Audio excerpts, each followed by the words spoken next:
Hi friends, dry fruit banana milk shake తయారీ చూద్దాము. Dry ఫ్రూట్స్ని ముందు రోజు నానబెట్టుకొని వాటిని గ్రైండ్ చేసుకోవాలి. కాజు, బాదం, వాల్నట్, పంప్కిన్ సీడ్స్, ఖర్జూరాలు ఒక 5, పంప్కిన్ సీడ్స్ కొన్ని, కాజు, బాదం, వాల్నట్ 8 చొప్పున వీటిని కొద్దిగా వాటర్ పోసి మెత్తగా ఈ విధంగా గ్రైండ్ చేసుకోవాలి.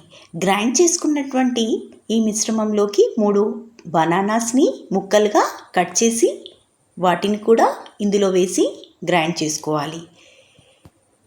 1 టేబుల్ స్పూన్ తేనెను కూడా ఇందులో వేసి కలుపుకోవాలి. డ్రై ఫ్రూట్ బనానా మిల్క్ షేక్లోకి మిల్క్ మేడ్ 1 టేబుల్ స్పూన్ మిల్క్ మేడ్ని తీసుకొని ఈ మిశ్రమంలో కలుపుకోవాలి. 1 గ్లాస్ పాలను కాచి చల్లార్చిన తర్వాత గ్లాస్ పాలను కూడా ఈ మిశ్రమంలో కలిపి మెత్తగా గ్రైండ్ చేసుకోవాలి. అంతేనండి, రెడీ అయిపోతుంది dry fruit banana milk shake.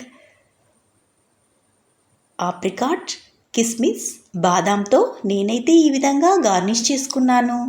Ready అయిపోయిన dry fruit banana milk shake చూసారా? నచ్చిందా మీకు? ఆలస్యం ఎందుకు, మరి ప్రయత్నించండి. Please subscribe MS Creations. Thank you.